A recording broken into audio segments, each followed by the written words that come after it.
Hi, everyone, and Oh, welcome to another special episode of the Quiver Podcast. Today we're joined by Doy Dumo, JC Makalalag, and of course, Earl Apadam. Guys, wait, I have a question before we start. Is this going to be an all English episode, or do you want to speak in Tagalog? presentation lang po yun. Tagalog, Tagalog. Tagalog. Tagalog Okay, na, okay, eh. okay. May Tagalog tayo. Sige. Nakita ko yung video ni Pabs na Oo eh. nag-all Si English eh. Francis. Hindi, dapat Ilonggo. Pag si Pabs, dapat Ilonggo episode. Pag uwi ni Oo. Babs, dapat Ilonggo version naman. Teka, JC, totoo ba to? Nung nasa GH daw si Pabs, di daw yung marunong mag-English. Marunong naman, pero hindi siya, like, hindi yun yung sanay siya na, Okay. Na na lang, G, na-develop. Na-develop. Oo. Bakit na-develop? Tanong natin sa May magaling yatang coach eh. Tanong natin sa kanila, paano na-develop. Okay. Yeah. All right. So we'll talk about the 3x3 tournament today, and it starts. Well, today is April 26th, and it starts tomorrow. And you guys play UE and Adamson tomorrow, right? So, kamusta? How do you guys feel about it? And any pressure coming into this potential four-peat? No pressure naman on our part because we know we've been preparing and we know we've done our part in terms of not just on court but also in the weight room, and Coach Mix has done a really good job in preparing us for tournaments like this where we go on stretches where we have 2 games per day, so it's not like we're coming into it now we have no experience and our bodies are not ready. But we are mentally and physically prepared coming into this tournament, and we know what's at stake. We know that we're trying to go on a four-peat.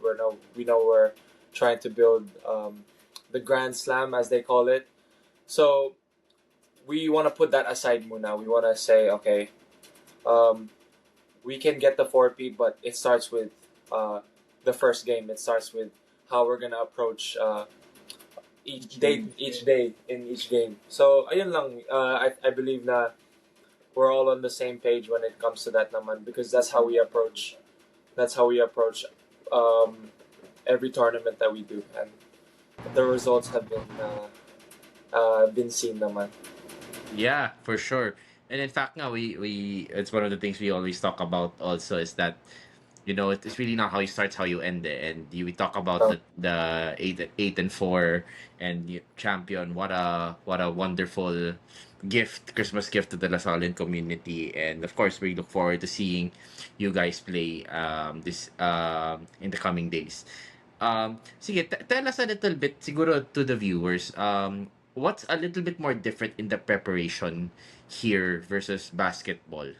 Versus 5-on-5. Like you mentioned, si Coach Migs is giving you specific stretches and things like that. What else would be different here? I enjoy watching 3-on-3. So, but for a normal viewer who's probably more used to 5-on-5, what would you expect?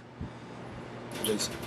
I think the difference between 3 and 3 and 5 and 5, siguro yung pacing.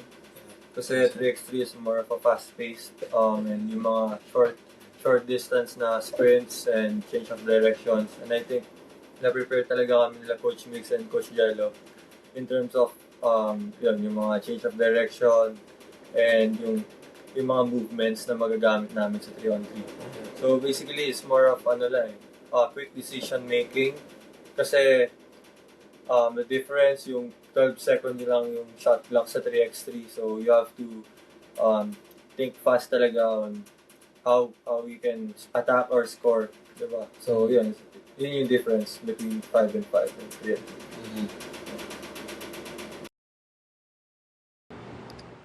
3. Okay, I think Vic, maybe you have a next line of questions. Yes, I'd like to ask the three guys here. what's the difference? I think last year, di ba, we knew na we won the championship pero we don't have a legit big, no? And this year, we have LeBron and Pabs who's joining the fray sa lineup natin, ano, to give us that much needed front court presence. So how was the preparation last year na walang bigs compared to this year na may bigs? I do recall the other year, I think andun pa si na Kevin eh. So that was also a big lineup that we sent to the 3-on-3 tournament and wherein we also won the championship. So anong difference this time sa preps natin na meron tayong bigs really na that is in the lineup? Una-una si LeBron din, parang hindi siya na lineup kasi na-injury din siya. Para clear lang. And, yun nga, si Pubs naman kasi kahit, yun nga, kaya niya mag-guard ng mga fast na guards like sila, sino ba? Edding. Sila Edding, yung mga nasa Adamson, sa mga UE, sila Lagat, ganun. Kaya niya hindi siya pang guard lang yung bantayan niya, kaya niya mag-guard ng mga mabibilis din. Kaya yun din siguro yung napansin ng mga coaches, kaya siya yung dinagay sa lineup. And what's good about that is, syempre, we're gonna be a lot more agile and quick in transition because Pubs is gonna be a big help on our rebounding for sure. So we're able to, like what JC said, make quicker decisions with Pubs inside because he's gonna have more of a presence inside the paint. So quick decisions with transition in the 3x3 because it's a quick outlet and then atake agad. Tsaka yung size ni Pubs, yun din yung malaking tulong din sa team. So yung I think yung mamimiss ng fans ngayon is yung breakaway layup ni JC to seal the championship, 'di ba? kasi guys, sorry, I don't think you guys know how much we've watched Game 1 and Game 3 of the finals. Ilang beses na namin pinanood yun. Lalo na si Nareklamo na yung TV ng Pasko eh. Lalo na yung first 2 quarters ni Doy, yung lahat pumapasok. Grabe yun. Yeah, grabe yun. Anyway, sige. Brian, anything else on the 3-on-3 to get at least the fans excited for this?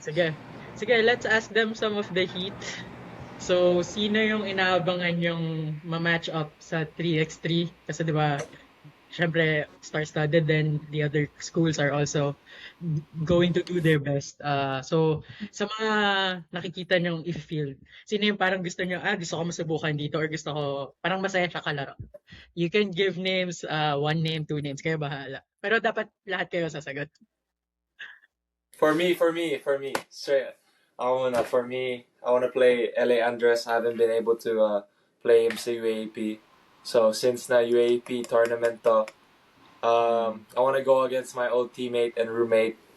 Syempre, that's gonna be a good matchup because we've gone through a lot together, especially in our first year and being teammates at Gilas and here. So, I'm excited to face him.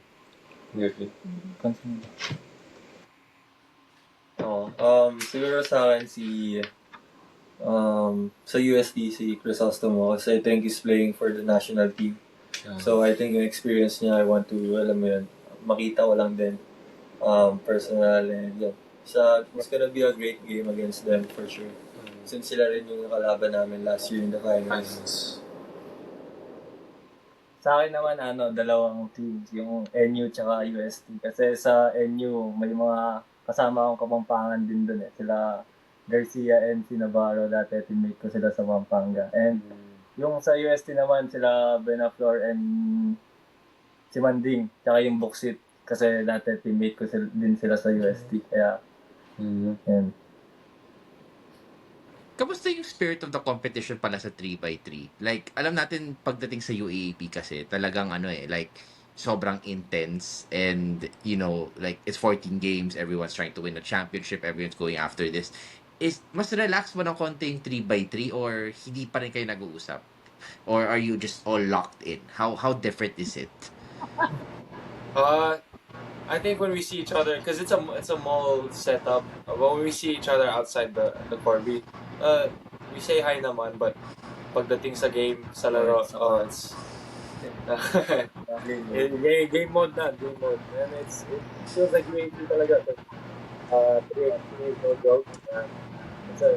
It's a different aspect of basketball, or different style of basketball, but it's still and there's a lot of excitement that goes into preparing for it. So hopefully the fans are gonna enjoy watching that. Brian, do you have any more quick fire questions here? Or Vic?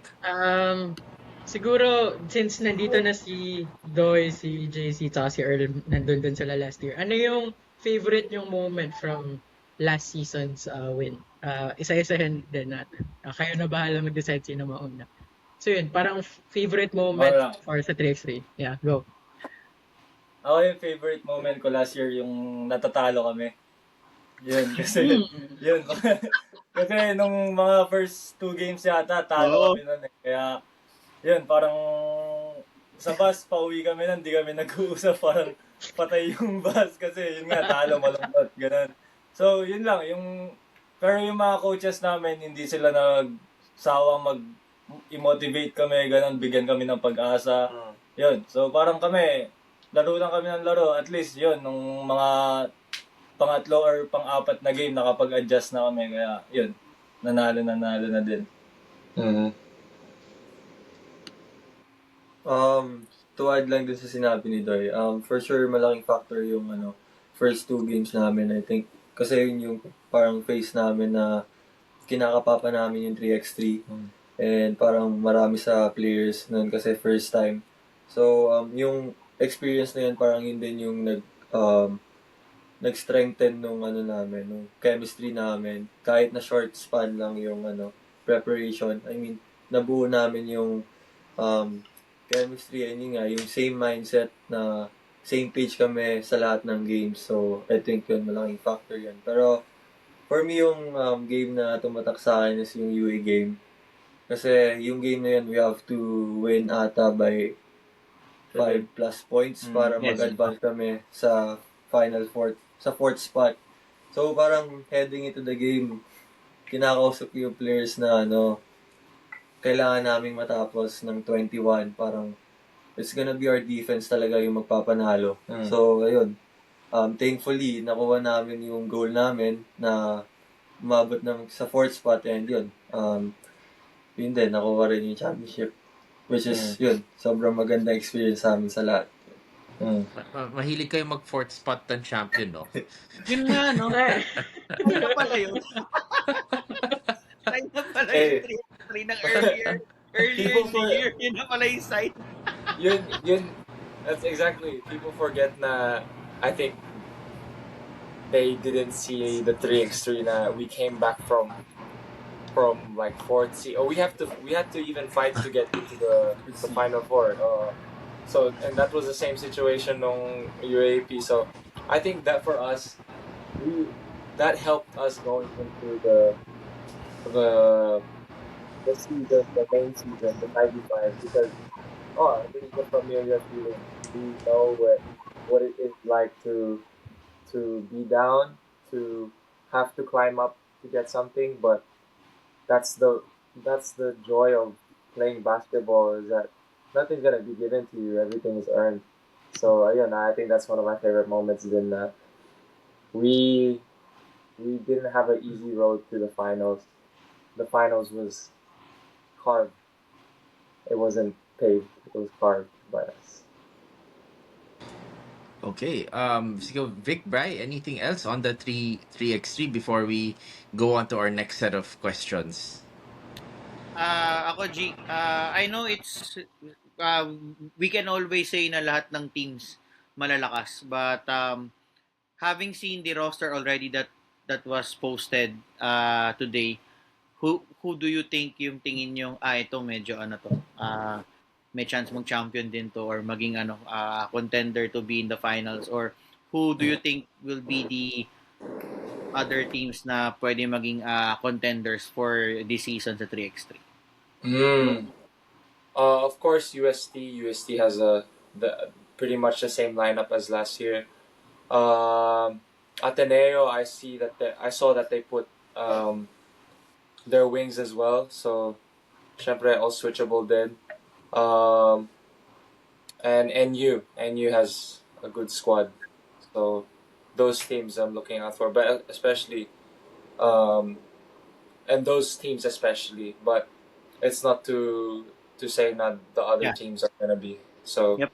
we prepare for every game as if we're facing the best team, and that's always our mindset. And even last year, sinabi ko yun, na we're gonna treat every game like it's another step to the championship, and which it is naman talaga. Alright. Sige, before we move on to our next set of questions, guys, baka may gusto kayong sabihin about the 3x3 before we go to other basketball-related matters.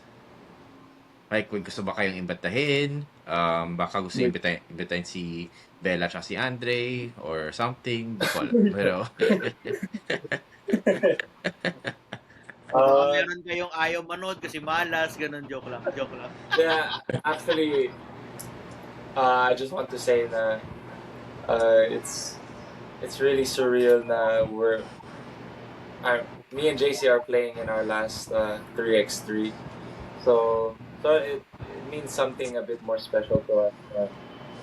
This is gonna be one of the last times we're gonna be playing in a UAP format, because after ng 5v5, our DLSD career is over. But so remembering that and keeping that in our mind helps us stay more present, because we enjoy what we have now. We enjoy preparing going into the game. We enjoy putting our jersey on. We enjoy going up to Rizon, having those photo shoots. We had a photo shoot actually the other day. So, ayun, it's still a privilege and such a blessing to be able to wear that jersey, represent something so much bigger than just ourselves. And LaSalle is the best institution that we can play for here in the Philippines, I believe. ikaw, JC, excited ka na rin for your last 5-on-5? Ay, 3-on-3? 3-on-3 pala. Yes, so sobra. Ibang experiences sa 5-on-5, but a lot of learnings yung makukuha. And like what Earl said, parang privilege to be here. So we're inviting the Lasallian community, if you have time, to watch our games starting tomorrow, April 27 until May 3 or 2, 5 or 4 or 5, basta Early one. May. So if you have time, you can watch our games lang sa Ayala Malls, Manila Bay. So yun, hope we can make you proud sa lahat ng games namin, and for sure bibigyan namin yung best namin sa lahat. Yes.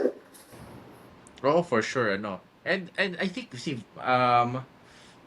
someone mentioned, it might have been Vic earlier on, na parang every year, like, laging may holdover from the previous squad. It's never a new squad, right? Like, there's always someone passing on the baton from the previous one. So, since both of you, this is your last one, si Doy na yung susunod, diba?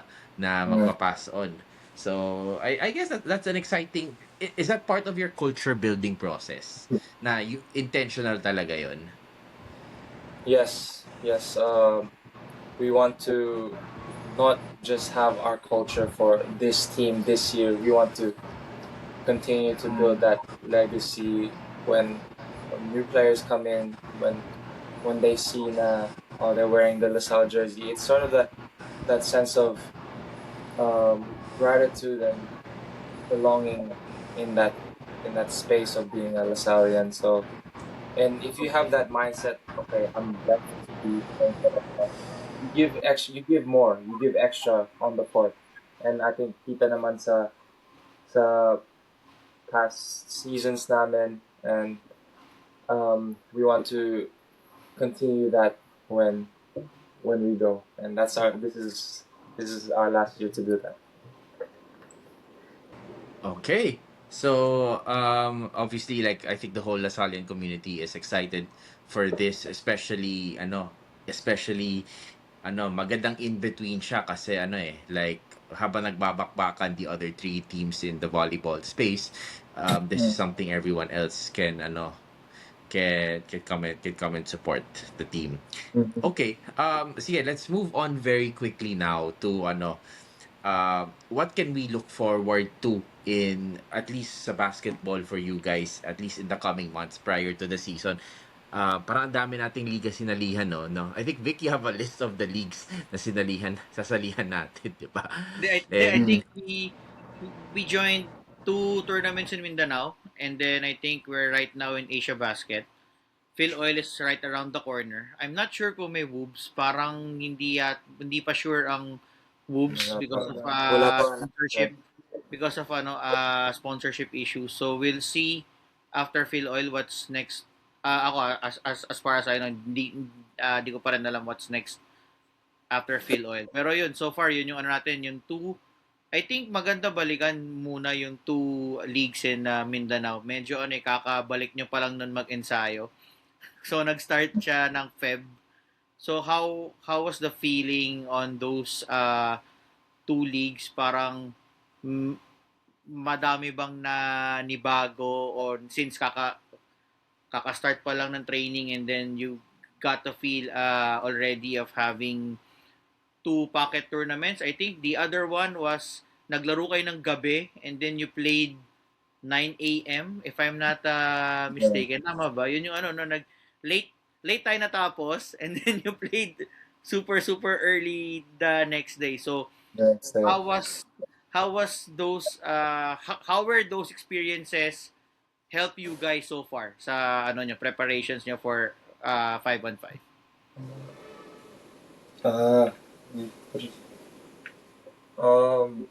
Yung mga pocket tournaments na yun, siguro is part of the process.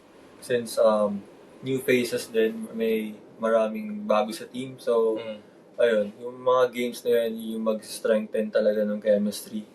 Knowing na, alam mo yun, we have ilang months to prepare for the season. So, ito yung mga crucial part ng building ng team. And I think yung mga tournament na yun, doon namin nakikilala mas lalo yung isa't isa.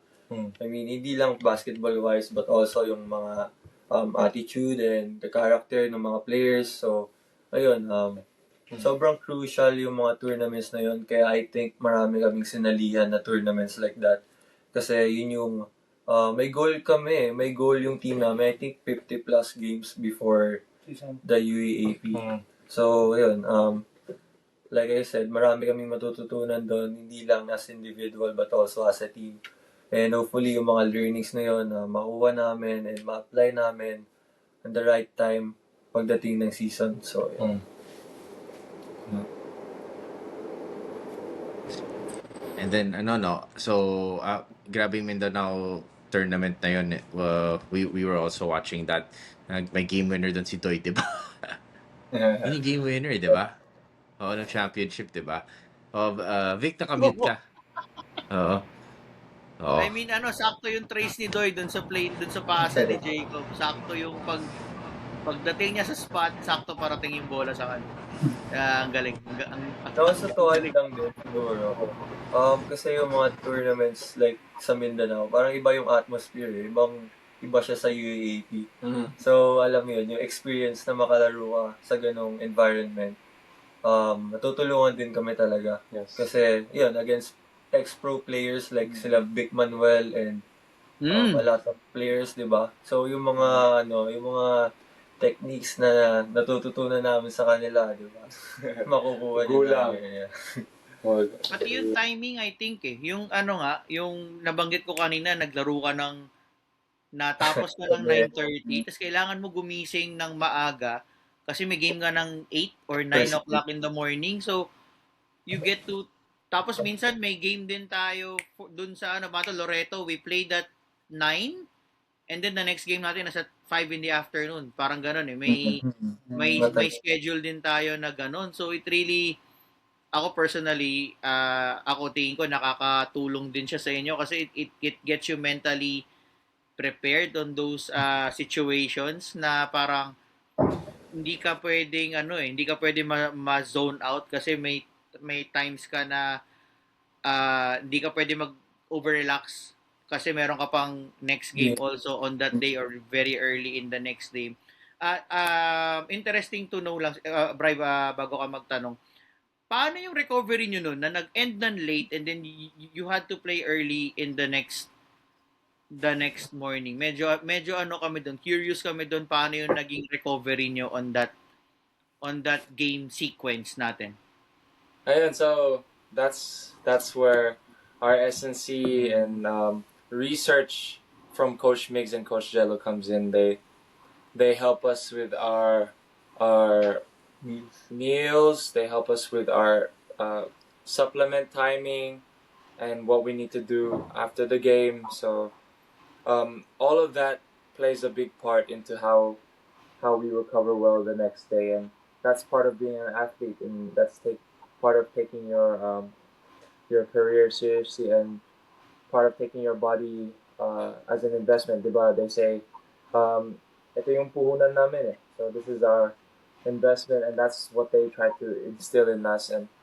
And for those cases, we try to get our meals early as soon as we finish the game. Protein, shake agad, eat, and then sleep straight away. Like no idle time. You have to get to bed. You have to get to bed, and sleep is the most important. So, ayun, that's the number one recovery tool for us, and that's why they give us supplements to help us sleep better and so we can perform the next day. And sige, Bri, take it away. Yeah, so naalala ko when we had Coach John, Coach Oliver and Coach Joe, nasabi ni Coach John noon na may mga times na they ask the team if they look for these tournaments rather than stay in Manila kasi 'di ba minsan nakakapagod nga din yung ganitong scheduling sa mga paka-tournaments, and then yung travel din 'di ba from Manila to Mindanao to Zamboanga and Agusan. It's not easy. Pero sabi, naalala ko kinuwento ni Coach John, si Mike Phillips daw, he wants these kinds of trips, parang it helps with the team bonding on and off the court, and yun nga, you experience a lot of things. So, do you share that, or do you always look forward to kapag may mga ganitong trips na opportunity to connect with the teammates, share the same experiences? Kasi yung, let's say, nakastay lang sa Manila na nasa dorm, and parang UAAP grind din eh. Ito parang na-excite pa kayo, or how do you feel about when these opportunities present? I can say on behalf of these us three here, it's always a blessing to be able to travel because of the game that we love. Basketball has taken us around Orange Ball has taken us all over the world. We've been to Japan, we've been to Mindanao, Davao, Cebu, because of just a sport that we love to play since we were kids. So I think when it comes to those type of trips, we always keep that in the back of our mind. It's really a blessing to have those times where we go out of Manila, we play basketball, we bond as a team in a different place, because we get to see different parts of the world that we would never see if we didn't play basketball, diba? So, ayun lang. Follow up ko lang. Anong lugar yung favorite nyo? Pwedeng domestic, pwedeng international. Sa lahat na napuntaan nyo with Lasal, ano yung favorite nyo? At pwede nyo rin i-share kung bakit. Para sa akin yung Loreto. MVP si Doy din eh. Kasi kada trip kasi parang hindi namin alam kung sino yung mga roommate namin. So parang exciting pagdating namin sa hotel kung sino yung tatawagin, tapos sasabihin, oh, ito yung roommate mo, ganun. Tapos, yun, parang first time kong naka-roommate doon si Mo, yung FSA natin. Tapos yun lang, parang love trip lang kasi pag natutulog kami, nakikita namin siya. Yun lang. Yun lang. Ang haba. Oy! Ang haba. Yun lang. Pero- And yun lang. Pero Parang ano malaki. ka, curious ako, who gets to assign your roommates tapos sino yung taga-announce sa inyo? Yung, si Coach OG, ganun, parang tatawagin Kaya ka lang. naman pala. Kaya pala. Yeah, parang di mo alam talaga kung sino yung magiging roommate mo, kaya yun yung masaya doon. Coach OG pala because may salarin eh. Siya pala salarin eh ito. Pero maganda siya. Maganda experience yan. Na you get to experience different roommates on every kasi doon mo lang makikilala din yung teammates mo. Hindi siya pwede na same roommate. I mean, for example, same roommate mo sa Agno, the same roommate mo pa pag may out of town trips kayo. So it really helps yung bonding ng team kung merong pakulong surprise to si Coach OG. Tama. About you, JC? Saang lugar? Ano yung lugar na pinaka-favorite mo, JC, sa mga napuntahan niyo? So, sinabi ni Doy Loreto kasi roommate ko rin siya noon. So, kami yung magkasama, tsaka si EJ, tapos si Mo. So, yun. Pero beside Loreto, siguro sa Cebu yung yung parang, actually hindi siya league parang nag-basketball camp kami. Yung previous trip namin sa Cebu. Yeah. First time ko lang din kasi mag-Cebu and parang dun sa school yung San Antonio de Padua. Parang grabe lang yung yung parang welcome nila sa amin. And nag-enjoy kami and I think napasaya din namin sila and yung mga ganung experience din kasi nakakataba ng puso. Parang na-fulfill ka. So, yun. Maganda. And also maganda rin kasi yung Cebu talaga. Yes. So, one of din yan factor din yung Cebu. I was gonna say Cebu then, Cebu. That was a recent experience for us and that's, like I said earlier, to be able to travel the Philippines, to be able to travel the world because of a sport that we play and being a college student athlete, it's you can't ask for much more than that, to be able to travel and be with the team and play basketball. So that's what we've trained hard for. That's what we've worked hard for, and that's what God is blessing us with now. All right. So thanks for that, guys. And obviously we look forward to the 3x3 and also we look forward to the preseason. A little bit too early for the preseason pero syempre come Phil Oil UAAP lineup na yan eh. So I think that's what's exciting a lot of people eh. Yeah. Right now sa Asia Basket kung sino-sino na lang yung kung sino-sino. I mean obviously iba-iba yung rotations natin kasi they're trying to give everyone some playing time. So, pagdating na Phil Oil, we're a little bit more serious. Sige, maybe before we end this this quick chat with the three of you, anything you guys want to say to the fans, to your supporters, not just maybe this 3x3 but also for the coming season kasi although we'll try to get you guys back on the show before the season starts. Yep. We'll try to do that for sure pero things might change so let's see. So anything you guys want to say? To the Lasallian community, it's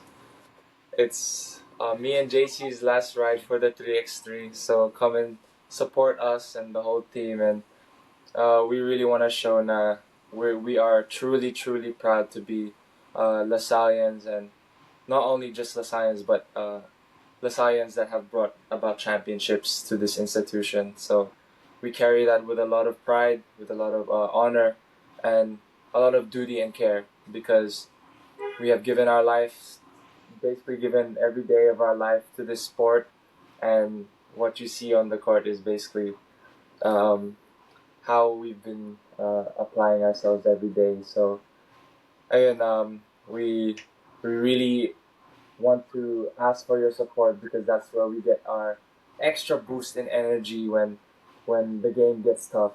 So that's what gives us that extra push. Tsaka ako, add ko lang din, yun nga, parang sa 3x3 din, sabi nga ni Earl na last na nilang 3x3 to. So, sa kami naman, parang gusto namin maganda yung exit nila. Ganun na. Yun nga, pag nakuha namin yun, na maganda yung exit nila, history din yan na parang yung Grand Slam nga, yun, parang, yun lang, parang gusto lang namin na magbunga yung pinaghirapan namin.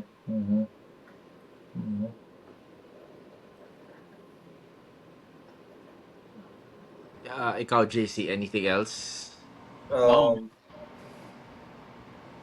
Like I said kanina, we'll give our best every game, every training, sa lahat ng mga ginagawa namin here sa DLSU. Always about giving back sa Lasal kasi sila yung nagbigay sa amin ng opportunity to play basketball and ma-showcase yung talent namin. And I mean, Lasal has been really a big part sa life namin, like what Earl said. So yun, we just want to give everything back sa Lasal. So, yun. Sarap maging natalista. Yun talaga. Amen. Tama. Okay. All right. So thanks for joining, guys. We appreciate the time you took to join us in this episode, and I hope we can invite the rest of our listeners to support you in the 3x3. For sure, we will be doing that. I'll probably watch it on on via streaming, but maybe some of us can also go there as well to support the team. So thank you. Si Willie, baka nandun. Si Willie manonood, sure yan. May ano ba doon? Wait. Meron bang wala yata courtside na 3x3, wala yata courtside. Wala yata courtside 3x3. Kaya baka di naman si Willie, joke lang. Gio, before we let them go, syempre, baka may gusto kayo i-shout out. Shout out. Friends, family, and special people in your lives. Ganyan. This is your time. Kunwari, player of the game kayo lahat. Lahat kayo POG. Lahat batiin, lahat ng gusto nyong batiin. Shout out to my best friends back home, Justin and Dylan. Shout out to you guys. You guys have been supporting me since high school, since we've been together there. So shout out to you guys because you guys have really helped me every day, especially when I feel times where I'm homesick and miss my family. They have been the ones that have been supporting me and messaging every day. And shout out to my girlfriend as well, of course. She just visited me. Ala, makakalimutan eh. And JC. Yeah. Shout out to my family lang din for always supporting me. Yan, bukas nandiyan din sila, panoorin ako. So, Yes. also sa lola ko sa Laguna. And yung mga cousins ko and family. And also sa Lasallian community sa never-ending support sa amin. And yun din, shout out din sa girlfriend ko. Yeah. Nice. Si Doy. Yun lang, shoutout din sa family ko. Yun nga, lagi din silang nandyan. Lagi sila nag-message sa akin na kinakamusta nila ako, yung sa dad ko and sa mom ko. And yun din, sa Lasallian community din. Thank you din sa support nyo and sa girlfriend ko. Talagang yun yung pinaka-importante. Basta Green Archer, Sweet Lover. Oo. Yes. Sweet lover. Save the best for last. Yan ang dyan eh. Okay. So thanks for tuning into this episode, and please don't forget to support JC, Doy, and Earl in the upcoming 3x3 And tournament. si Pabs, of course. Flight kasi si And Pabs. DJ. And Galing Bacolod. Galing Bacolod si Pabs. Oh. Wait, sino yung last? EJ. Kasi he replaced LeBron, no? Oo.